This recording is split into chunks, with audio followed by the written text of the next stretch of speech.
So great to see you again. Happy March. As you know, we do a theme every month, my team and I, and this month, I'm excited for the month of March. It's going to be the power of collaboration. You see, what I don't know about you, but the teams that I work with, the organizations and the leaders that I work with, so often everybody's so inundated with so many tasks, so many deadlines, so many projects that they're like the horse at the track. They've got their blinders on. They're just trying to get through each project. Can you relate? What I'm inviting you to be thinking about over the next 4 weeks is how can I collaborate more with like-minded people, or maybe even people that have a different view than mine.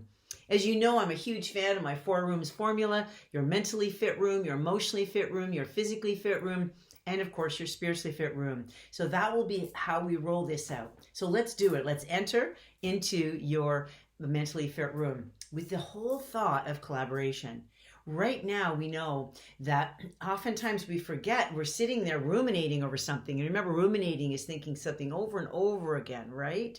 And as I always talk about my good friend Betsy the cow, rumination is much like how cows eat.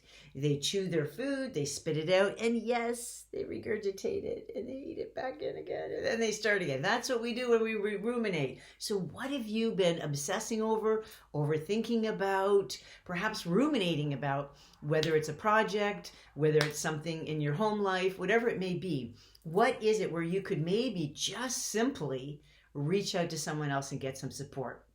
See, collaboration is something where we get an opportunity to be with others who can maybe add value to whatever it is we're working on.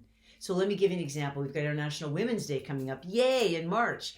And so, last year, for example, I felt so compelled that I reached out to one of my clients, and she's a former lawyer, just a brilliant, brilliant CEO.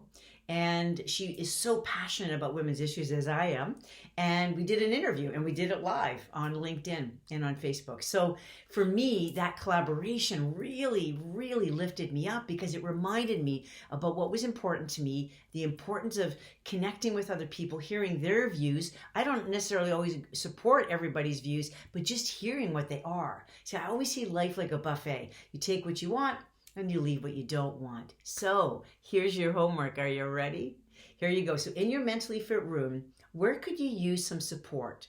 Where could you collaborate with somebody else in a project that you're on? Maybe you're struggling with something. Maybe it's time management issues. Maybe it's dealing with a difficult individual. How could you collaborate with somebody else? Someone that you respect, somebody that perhaps maybe you've noticed that they've shared a certain example of being able to embody the very strategy or skill you want to learn. So I'd love for you to share below what you are collaborating on in relation to your mentally fit room. Have yourself a beautiful day. Remember, you are a powerhouse.